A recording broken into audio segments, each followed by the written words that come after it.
período, né? E em 2011 foi feita uma discussão, uma votação em primeira discussão, e depois se abriu para as audiências. Houve uma reunião preparatória no início de agosto, 10 audiências públicas temáticas, todas elas ocorreram no auditório da OAB, sobre vários temas, certo? Temas sociais, cenários urbanos, infraestrutura, meio ambiente, turismo, cultura, história, enfim. Depois, uma oficina de capacitação com auxílio do Ministério das Cidades. E até hoje já foram feitas 18 audiências nas comunidades, certo? São 10 comunidades e está se fazendo 2 rodadas em cada uma, 2 audiências.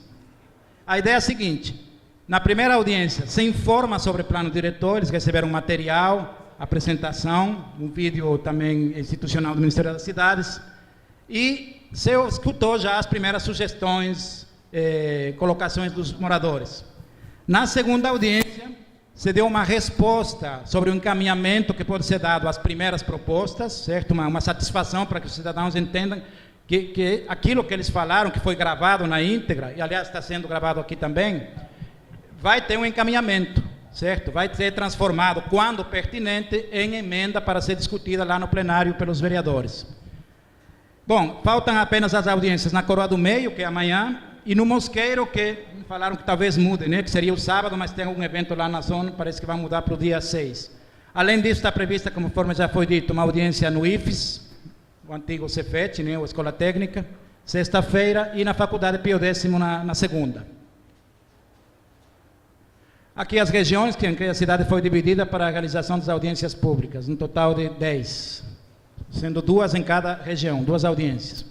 Bom, as propostas dos cidadãos podem ser apresentadas das mais diversas formas, né? De fato, o que for falado aqui, fica gravado, registrado em vídeo, em áudio, transformado em ata, e isso fica pensado ao processo legislativo. Assim, os vereadores terão acesso a essa informação, e, quando pertinente, essas colocações serão transformadas em emenda, para discussão e votação no plenário. Ou então, diretamente no legislativo, podem protocolar lá, algum vereador, isso já houve um compromisso público deles de assumir a autoria dessas propostas, ou através de um vereador que vocês conheçam, podem encaminhar as propostas, certo? Através de instituições, organizações que estão se organizando, que estão trabalhando para apresentar propostas ao legislativo, certo? Participe a Ju, é um deles que vai apresentar daqui a pouco. Então, são várias maneiras de fazer chegar as suas sugestões para o legislativo discutir, certo? É claro que haverá um momento em que essas propostas todas serão sistematizadas, analisadas pela relatoria, sendo pertinentes ao plano, e não havendo inconstitucionalidade ou ilegalidade, elas passarão para o plenário para serem discutidas, certo? Nenhuma emenda será rejeitada pelo mérito. O mérito será discutido em plenário e votado lá em plenário pelos vereadores. Bom, agora sim vamos para os conceitos. Como eu falei, não são todos, o plano trata dos mais diversos assuntos da vida da cidade. Eu trouxe aqui apenas os mais polêmicos e os que vão mexer mais diretamente com nossa vida no dia a dia e com a feição da cidade, com a forma de ocupação do território. Então são esses temas que estão aqui, certo? Os demais, todos são importantes. O plano trata de saúde, educação, assistência social, turismo, história, patrimônio. Todos são importantes, mas não tem havido muito debate, muita polêmica nesses aspectos. É mais fácil chegar a consenso nesses assuntos, certo? Então, quem tiver interesse em conhecer mais sobre os demais assuntos, pode ler o material que está aí, que é o plano na íntegra, o texto, né? E todo o material do plano e dos códigos, inclusive tabelas, mapas, anexos, estão no site da Câmara Municipal, certo? Vocês podem baixar esse material. Então, vamos começar com o macrozoneamento. É uma divisão que se faz da cidade em zonas, certo? Cujo adensamento é diferenciado, ou se pretende que seja diferenciado, e para isso vão ser definidos parâmetros urbanísticos também diferenciados para essas zonas. Aracaju, mantendo o que já tinha no plano atual, o que está vigente, tem 3 tipos de zonas. A de adensamento preferencial, que é a área central da cidade, né? Vai até o Grajeru, e por trás até o Siqueira Campos. A zona de adensamento básico, que é a zona norte, zona oeste, e a que a gente chama de zona sul, certo? Nós estamos numa ZAB. E a zona de adensamento restrito, ZAR, que é essa parte aqui da zona de expansão de Aracaju, a partir da ABB, depois da Aruana, certo? A ideia é que nessa região o adensamento deve ser promovido, privilegiado. Na ZAB, menos, porque ele tem deficiências de infraestrutura, tem infraestrutura mais deficitária, e na ZAR, muito menos, porque ela tem deficiências de infraestrutura, ela, na verdade, tem carência de infraestrutura. E no caso específico de Aracaju, a ZAR tem também fragilidade ambiental, que todo mundo conhece, né? É lá que estão as dunas, as restingas, as lagoas, enfim. Então, para essa região, pretende-se que o adensamento seja menor. Áreas de diretrizes especiais. Veja, além das zonas, que tem parâmetros específicos que vamos ver daqui a pouco, o plano prevê também áreas especiais, tá? Que pela sua característica especial, como o nome diz, traz restrições, normas específicas para cada uma. Tá? Então, são 4 tipos de áreas especiais. As de interesse social, interesse urbanístico, desenvolvimento econômico e interesse ambiental. Interesse social. Veja, são de 2 tipos. As áreas onde já existe ocupação precária. A gente costuma chamar de favelas, né? Mas o nome mais correto seria ocupações precárias, antigamente eram chamadas de subnormais também, né? Então são essas áreas onde já existe habitação precária, quase sempre irregular, ou seja, sem escritura e normalmente sem infraestrutura. Além dessas áreas, são mapeadas áreas para onde os moradores das áreas de risco, por exemplo, poderiam ser remanejados, aonde poderiam ser feitos projetos de habitação social para atender esses moradores, certo? Então são 2 tipos de áreas de interesse social. Basicamente o mapa em anexo, e que tem uma lista aqui que eu não vou mostrar, mas são, me parece que são 42 áreas, 44 áreas, são resultado daquele projeto, daquele plano que eu mencionei, que é o PEMAS, que foi feito em 2001 e atualizado em 2005. Nas audiências, a gente vai apresentando as particularidades de cada região, né? E nesse trabalho, a gente foi descobrindo situações já defasadas, certo? Então, existe um projeto que a Prefeitura está fazendo, está concluindo, chamado PLIS, Plano Local de Habitação de Interesse Social, que está na fase de conclusão. Então, a ideia é aproveitar essas informações, que são mais recentes, e atualizar esse mapa, certo? Que ele corresponde a uma realidade já defasada de 2005. Só para concluir essa questão das áreas de interesse especial. O que pode ser feito nessas áreas? Veja, se elas não forem de risco ou de preservação ambiental, o que pode ser feito é urbanizar, dar condições de vida digna a essas pessoas e regularizar sua posse, é o que se chama regularização fundiária. Esse é o dever do poder público. Agora, se forem áreas de risco ou de preservação ambiental, essas pessoas devem ser remanejadas para outros locais onde serão construídos projetos de moradia popular, certo? É basicamente isso. Lembrando que o direito à moradia é constitucional. Então você não pode mais, como se fazia antigamente, né, expulsar alguém, mesmo que esteja numa área onde não devia. Você tem que dar uma solução para o problema de moradia dessa pessoa. Áreas de interesse urbanístico. São áreas que, pela sua dinamicidade, pela importância que tem para a coletividade, recebem tratamento especial. Por exemplo, o comércio. É muito comum em Aracaju as pessoas falarem, né? Sábado eu vou no comércio. Todo mundo sabe o que é. Então, é uma área de atratividade, de dinamicidade própria e que representa um marco na cidade, né? Então, quais são essas áreas? É basicamente a área do comércio, dos mercados, das ruas, das quadras da frente, do Rio Sergipe, né? E essa área aqui do bairro industrial, a área de interesse 1. Para essas áreas existem restrições específicas. Por exemplo, nessa área que vocês estão vendo aqui como AIU 3, existe uma limitação de gabarito. Só se permite prédios de até 2 pavimentos.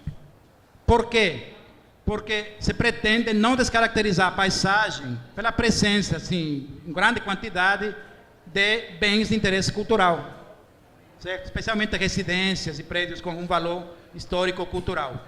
Lá na área de distrito industrial, do bairro industrial, também tem uma restrição no número de pavimentos, me parece que é 1.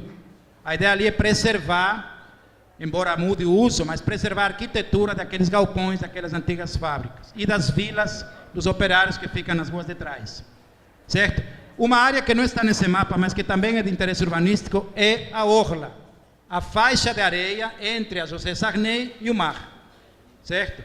E para ela existem diretrizes específicas, tanto no uso dos bares, restaurantes, que é o único uso permitido, a distância entre eles, acessibilidade para a praia, a arborização, inclusive com denominação de espécies, certo? Aqui um exemplo ó, da AIU 3, que eu mencionei, né? Altura máxima permitida, 2 pavimentos. Aqui, certo? Então, é um exemplo de uma restrição específica para uma área especial.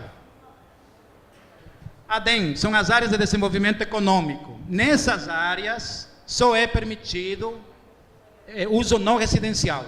E, obviamente, indústrias não poluentes. Tá? Então, é a única área da cidade em que o uso residencial é proibido. Certo? É uma área que coincide, em grande parte aqui na ADEM 1, com o DIA, o Distrito Industrial de Aracaju, que na verdade quem instituiu foi o Estado. A prefeitura chama de ADEM 1. A outra é a área no entorno, nos campos, nas margens da Tancredo Neves, e tem uma segunda aqui, aquela área das lojas de materiais de construção, de Ficomistão, Hipersales, na Avenida Augusto Franco, certo? Então, nessas áreas, só é permitido usos industriais, comerciais, atividades econômicas, certo? E, normalmente, até agora tem sido assim, de médio e grande porte. Na verdade, quem decide para quem vai cada terreno é o Estado, porque é o proprietário daqueles terrenos, e do distrito industrial como tal. Áreas de preservação, áreas de interesse ambiental. Bom, temos alguns tipos de áreas de interesse ambiental. As mais importantes são as de preservação. Como o nome já diz, tem que ser preservadas. Então, a ideia é não edificar nessas áreas, certo? Basicamente, são mangues, cursos de água, lagoas, talvegas, que são as áreas baixas, né, sujeitas a alagamento, e encostas com inclinação ou declividade maior que 30%. Por quê? Porque ali você tem um risco até para a ocupação, né? Certo? E por questões ambientais também. Bom, nessas áreas, então, em princípio, não são permitidas. Por que em princípio? Porque, na verdade, o código remete ao Código Florestal. Se o Código Florestal, alguma exceção do código, autorizar, eu soube que ele foi aprovado essa semana, uma nova versão, então, automaticamente, o nosso também. Áreas de proteção são áreas que protegem as de cima, certo? São áreas que protegem, por exemplo, como faixas circundantes em torno dos mangues, das dunas, dos cursos de água, os canais, lagoas. Entram aqui também áreas de risco, desmoronamento, alagamento, certo? E as chamadas paisagens notáveis, que eu vou falar um pouco mais daqui a pouco. Nessas áreas de proteção pode-se construir, mas com uma taxa de ocupação muito baixa, de apenas 5%. E não é qualquer coisa que pode ser construída. Pode ser construída alguma construção para atividades comunitárias e sociais, recreativas, lazer. A ideia dos parques ecológicos, por exemplo, que são áreas de proteção, é que, além de preservar, se use o local para algumas atividades de ecoturismo, acadêmicas, lazer, certo? Assim, com participação da população. Veja, nesse mapinha aqui, nós temos mapeados os mangues, são essas áreas aqui, os parques ecológicos, são essas áreas mais escuras aqui, ó, certo? E os corpos d'água que estão em azul. Falta aí, não constam, as dunas, que também são áreas de preservação, certo? E as encostas, que não está nesse mapa, mas que tem, num produto que a prefeitura tem, que eu já mencionei, que é o mapa geoambiental, as encostas estão mapeadas. As dunas também, certo? Então, esses elementos poderiam vir para o plano, como anexos, assim como esse que estamos vendo nesse momento. Aqui um exemplo bem próximo a onde nós estamos, né? É a área entre o Augusto Franco e o Rio Pochim, logo aqui atrás. Então, essa área que está achurada aqui, ela é mangue, portanto é de preservação, não pode ser edificado, mas também é ao mesmo tempo parque ecológico, certo? Inclusive, IBAMA tem interesse em transformar essa área numa unidade de conservação, que seria uma das primeiras unidades de conservação incrustada no meio urbano. Qual a vantagem do parque ecológico? É o que eu falei, você pode ter a preservação, mas tendo um uso, obviamente um uso sustentável, né? Para algumas atividades específicas, certo? Trilhas, ecoturismo, atividades acadêmicas de pesquisa, biologia, etc. Certo? Então, aqui temos os mangues também da Coroa do Meio, ali à direita, e da Atalaia. Paisagens notáveis. São pontos da cidade, normalmente pontos altos, que têm uma boa visão da cidade e vice-versa. A cidade para eles. Tá? O melhor exemplo é a Igreja de Santo Antônio, que eu vou colocar daqui a pouco. A maioria fica na zona norte, né, onde o relevo apresenta maior variação, mas a orla e a Rua da Frente e a visão do Rio Sergipe também são paisagens notáveis, certo? Então, é proibida a interrupção dessa visão. Não sei se os senhores lembram, talvez não lembrem, muitos nem sabiam disso, mas aquela garagem das lanchas da Capitania dos Portos, que fica no Rio Sergipe, houve uma proposta inicial, que inclusive a obra começou, era vedada, as paredes eram vedadas, e foi refeito, porque se exigiu que a visão permaneça, né, do rio. Foi feito gradeado. Aqui os pontos de paisagem notável, são pontos altos da cidade, além das margens do Rio Sergipe e da orla marítima. E eu coloquei como exemplo específico a Igreja de Santo Antônio. Tá? A ideia é que não se construam prédios altos no entorno desses pontos, para não impedir a visão. Certo? Nesse caso específico, em 2008, quando o processo voltou à prefeitura, ao executivo, foi feito um estudo individual de cada ponto de paisagem notável com a altimetria da cartografia. Então, você fez o perfil do ponto e se determinou até que distância era necessário escalonar a altura dos prédios e a partir de qual distância poderia se liberar a altura. Certo? Então, isso foi feito um a um e se estabeleceram distâncias específicas para cada ponto. Bom, também estão previstos espaços abertos. Esse é um conceito que está no plano, mas que na prática não foram determinados. Quais? A ideia é manter espaços específicos para grandes parques zoológicos, botânicos, grandes parques urbanos, além dos ecológicos, e áreas reservadas para instalações de infraestrutura, uma estação elevatória, uma subcentral elétrica, coisas do tipo. Áreas de proteção do patrimônio cultural. Esse trabalho foi encomendado a uma arquiteta, que trabalha com esse assunto, em 2005. Então, o que ela fez? Ela atualizou, fez um levantamento, um novo levantamento dos bens de interesse cultural, dos bens tombados pelo Estado e pelo município, porque a União ainda não tombou nada aqui em Aracaju, e propôs áreas de interesse cultural, que ela chamou áreas de proteção integral, de proteção do entorno, de proteção da paisagem de interesse cultural e de interesse afetivo. São esses mapinhas aqui. Ó. Um exemplo mais próximo que nós temos aqui é o Farol. O Farol é considerado uma área de proteção de paisagem de interesse cultural. E o Farol mesmo, ele é um bem de interesse cultural. Então, o entorno é que é uma área de proteção. Isso acontece em vários locais da cidade, né? A casa, por exemplo, aquela região próxima do Palácio de Veraneio, por causa daquelas casas de veraneio antigas, né? Todo o centro é uma área de entorno, de proteção do entorno, e tem uma área específica aqui, que falta pintar, na verdade, que é uma área de proteção integral, assim como o Santo Antônio, certo? Então, não são restrições necessariamente, mas a ideia é que qualquer edificação nessas áreas deveria ser submetida a uma aprovação prévia de um Conselho Municipal de Cultura, certo?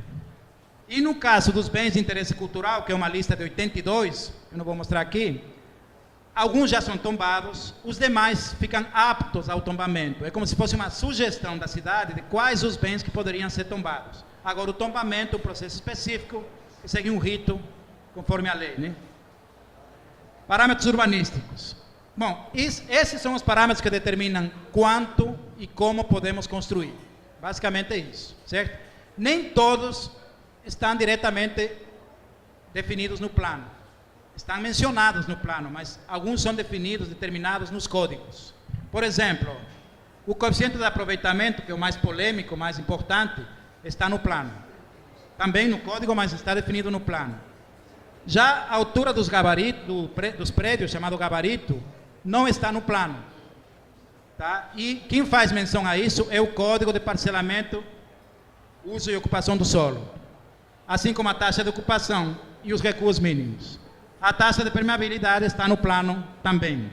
Bom, eu poderia falar aqui só daqueles que estão no plano, porque a discussão é sobre o plano, mas são assuntos relacionados. Você não pode analisar apenas gabarito, independente dos outros, ou só coeficiente, porque tudo tem a ver com tudo aqui, né? Na verdade, você tem que aplicar ao mesmo tempo todos os parâmetros para saber como você pode construir. Coeficiente de aproveitamento, o mais polêmico, talvez o mais importante de todos. É só dividir a área construída, ou que se pretende construir, pela área do lote.